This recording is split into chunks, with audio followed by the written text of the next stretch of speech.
sudah disampaikan Pak Presiden dan kemudian dilanjutkan kepada Ibu Menteri Keuangan.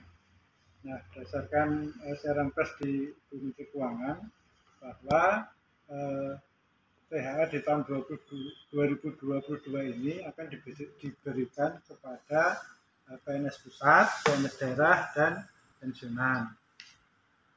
Dan diberikan kepada untuk gaji sebesar gaji bulan April dan 50% tunjangan kinerja. Kalau tahun 2020 itu THR hanya diberikan kepada pejabat di bawah eselon 2, jadi eselon 3, 4 dan pelaksana, kemudian sama pensiunan. Nah, besarannya hanya berupa gaji pokok, tunjangan keluarga, dan tunjangan jabatan. Tidak ada tunjangan kinerja. Itu tahun 2020. Kemudian tahun 2021 sesuai dengan ancaman COVID yang masih kuat, namun pemulihan ekonomi mulai berjalan disertai dengan perbaikan kondisi APBN. Makanya gaji THR itu dibayarkan kepada seluruh ASN dan pensiunan sebesar gaji pokok, tunjangan keluarga, tunjangan melekat, dan tunjangan jabatan. Jadi semua pegawai dapat. Kalau 2020 tadi eselon 2 ke atas kan nggak dapat. Tapi tunjangan kinerja tidak dibayar.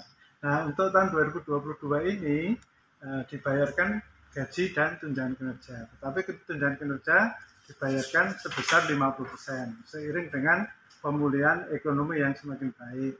Tetapi di tahun 2022 ini karena kita masih mendapat tantangan, masih adanya risiko COVID, kemudian juga ada perang ya di Ukraina, juga yang menyebabkan kenaikan harga pangan dan energi di seluruh dunia. Nah, sebagai wujud pemerintah penghargaan dan kontribusi atas pengabdian aparatur negara serta pensiunan dalam menangani pandemi melalui pelayanan masyarakat dan upaya pemulihan ekonomi nasional dan didorong untuk percepatan pemulihan ekonomi serta menambah daya beli masyarakat.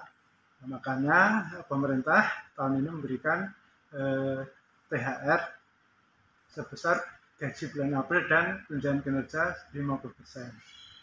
Nah, nanti diberikan kepada siapa? Diberikan kepada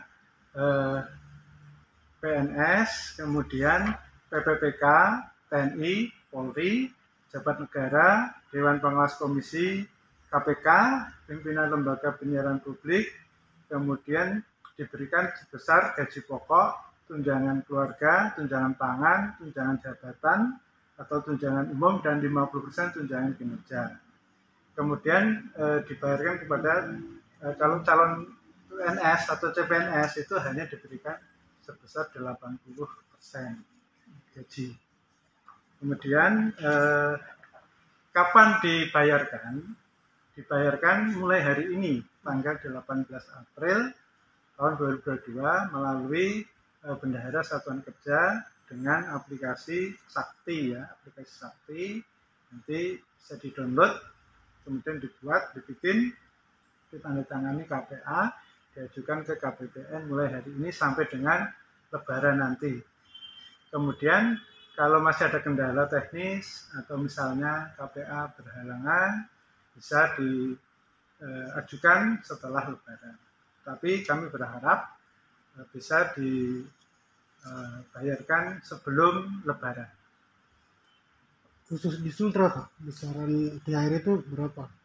Nah, khusus di Sultra, besarannya untuk ASN pusat, TNI dan Polri sebesar 142,9 miliar.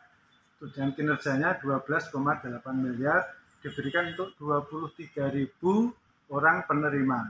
ASN pusat, TNI, Polri. Kemudian kalau Pemda itu sendiri, Pemda provinsi, kabupaten, kota dibayarkan maksimal gaji bulan April dan maksimal 50% tunjangan kinerjanya sesuai dengan kapasitas kekuatan, kapasitas fiskal masing-masing. Jadi mungkin antara satu Pemda dengan yang lain mungkin agak berbeda. Dibayar maksimal 50%. Tapi kalau PNS pusat dibayar sebesar 50%. Nah, untuk nasional, kalau ada data nasional, untuk data nasionalnya untuk PNS pusat, TNI dan Polri itu diberikan kepada 1,8 juta sebesar 10,3 triliun. Kalau PNS daerah atau ASN daerah 3,7 juta ASN daerah sebesar 15 triliun. Untuk pensiunan 3,3 juta, pensiunan sebesar 9 triliun.